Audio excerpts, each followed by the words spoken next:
오늘의 큐티 말씀은 로마서 11장 1절부터 12절입니다. 제목, 구원이 이방인에게로. 먼저 앞뒤 문맥을 살펴보겠습니다. 모세가 율법으로 얻게 되는 의에 관해 말했는데 유대인들의 생각에는 율법이 자신들의 수준에서 거리가 멀다고 생각한 것 같습니다. 바울은 이에 대하여 예수 그리스도를 통하여 그 율법이 가까이에 있는데 마치 우리의 입과 우리의 마음에 있을 만큼 가까이 있다고 말하고 있습니다. 결국 율법을 완성하신 예수님을 믿음으로 우리의 입술과 마음으로 고백한다면 하나님께서는 우리를 율법을 지킨 의인으로 인정하실 것입니다. 또한 율법을 가진 유대인뿐만 아니라 율법을 모르는 이방인들마저도 예수님을 통하여 구원에 이를 수 있게 된 것입니다. 실제로 유대인이 먼저 복음을 받았습니다. 전에 들었지만 복음을 거부하였습니다. 도리어 이방인들이 예수님을 받아들이고 믿음으로 고백하는 사건이 일어났습니다. 믿음은 말씀을 듣는 것에서 얻게 되니 바울은 이방인들에게 복음을 전하였습니다. 그러나 자기 동족인 유대인들을 구원하기 위하여 정말 헌신적으로 애쓰는 모습도 발견합니다. 유대인들은 착각에 빠져 있습니다. 우선 혈통적으로 아브라함의 후손이라고 생각했고 하나님께서 주신 율법이 있으므로 자동적으로 구원을 가져다 줄 것이라고 착각했던 것입니다. 이방인들은 예수님을 맞아들여 구원의 길에 섰는데 그러면 유대인들은 어떻게 될까요? 남은 자들에 대해서 바울은 말하고 있습니다. 문단을 나눠보겠습니다. 1절부터 6절은 이스라엘의 남은 자, 7절부터 12절은 우둔해진 이스라엘. 1절에 보면 바울은 다시 질문을 이어가는데 하나님께서 자기 백성을 버리지 않으셨다고 말하면서 바울 자신의 출신을 소개하고 있습니다. 바울 자신도 이스라엘 사람이며 아브라함의 후손이면서 베냐민 지파라고 소개하고 있습니다. 고린도서 11장 22절에서도 자신을 히브리인이며 아담의 후손이라고 고백합니다. 또한 빌립보서 3장 5절에서는 율법으로는 바리새인이라고 고백하였습니다.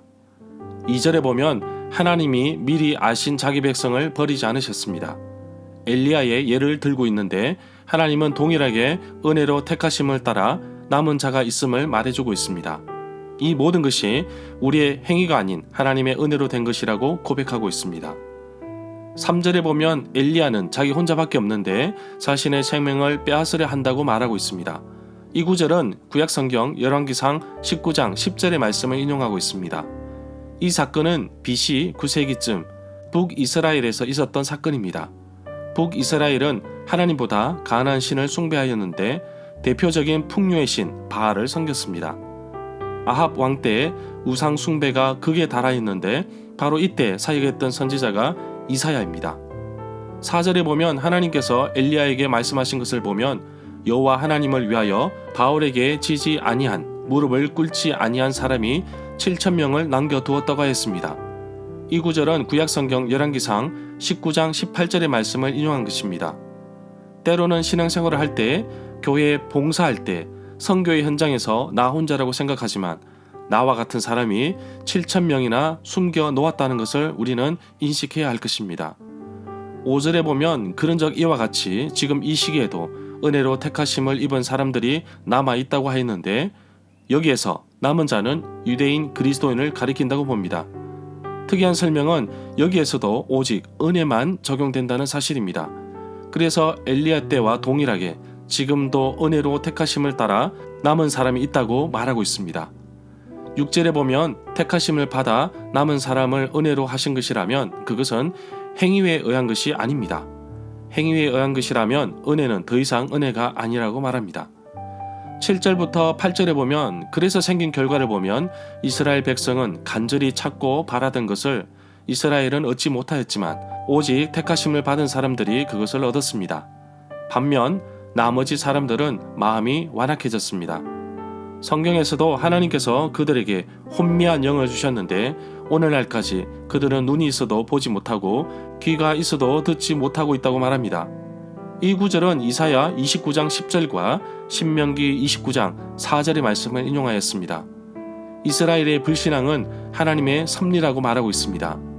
바울에게 있어서 가장 중요한 것은 그들의 강팍하게 됨이 영원히 지속되는 것도 아니며 하나님이 궁극적인 목적도 아니라는 깨달음입니다. 9절부터 10절에 보면 이 구절은 시편 69편 22절부터 23절의 말씀을 인용하였는데 다윗은 그들의 밥상이 그들에게 올무와 덫이 되게 해달라고 하였고 그들이 걸려서 넘어지고 보복을 받게 해달라고 말하였고 그들의 눈이 흐려져서 앞을 보지 못하도록 해달라고 말하였습니다.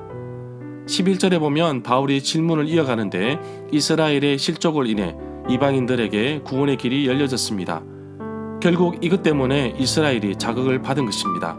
넘어진다는 것은 하나님의 은혜에서 떨어져 나간다는 의미로 볼 수 있습니다.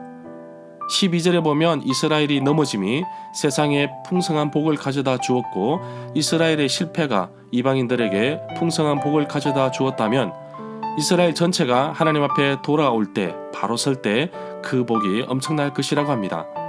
여기에서 세상은 이방인 세계를 말합니다. 결국 이스라엘이 넘어짐이 이방인들의 세계에 풍요를 가져다 준 것입니다.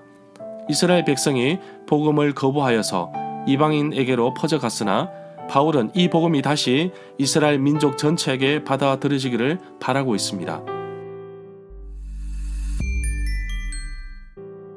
절마다 상세한 설명과 구절에서 그리고 핵심 내용과 중심 줄거리는 네이버 블로그에 올려져 있습니다. 내게 주시는 교훈입니다. 때로는 혼자 사역하며 외롭게 있을 때 나는 힘들다고 말합니다. 그런데 하나님은 나와 함께 동력할 후원자, 동력자를 예비시켜 주셨으며 나는 감사드립니다. 바알에게 무릎을 꿇지 아니한 7,000명이 있듯이 나를 위해 기도하고 물질로 돕는 분들이 있음을 감사합니다. 2003년부터 2023년 현재까지 지난 21년 동안 선교 일을 감당하면서 하나님은 언제나 나를 기억하시고 도와주셨습니다.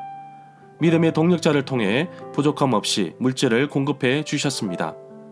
이스라엘 백성들처럼 영적인 우둔함 속에서 살지 않도록 항상 깨어 있어야겠습니다. 오직 하나님의 은혜로만 하나님의 백성이 될 수 있습니다. 그러나 자기 자신의 의를 추구한 이스라엘 백성들은 결국 다윗이 이야기한 것처럼 올무에 걸리는 것처럼 눈이 흐려지고 마음이 혼미해지게 됩니다. 나의 삶에서도 하나님의 말씀보다 내가 더 앞서지 않는가? 내 생각, 내 행위를 앞세우다 결국 마음이 우둔해지지 않았는지 철저하게 뒤돌아볼 필요가 있습니다. 그러기 위해서는 날마다 기도하며 하나님께 나아갈 수밖에 없습니다. 어떻게 그리스도인이 기도하지 않고 말씀을 읽지 않고 하나님과 함께 한다고 고백할 수 있을까요? 이제라도 시간을 정하여 하나님 말씀을 읽고 기도하는 시간을 가져야 할 것입니다. 하나님은 은혜로 선택된 자들 남겨두시는 분이십니다. 그 예로 엘리야 시대 남은 자를 통하여 하나님께서 일하심을 보여주셨습니다. 하나님은 나를 위하여 지금도 일하고 계십니다. 그런데 우리는 힘들고 어려운 상황에 부딪히면 절박한 환경을 탓합니다. 환경 탓이라고 합니다. 하지만 하나님의 생각은 인간의 생각을 앞선다는 것을 말해주고 있습니다. 그렇기 때문에 하나님을 절대적으로 신뢰할 수 있는 신앙의 고백이 필요합니다. 오늘 하루도 절대적으로 신뢰할 수 있는 우리 하나님과 동행하며 사는 하루가 되기를 간절히 소망합니다.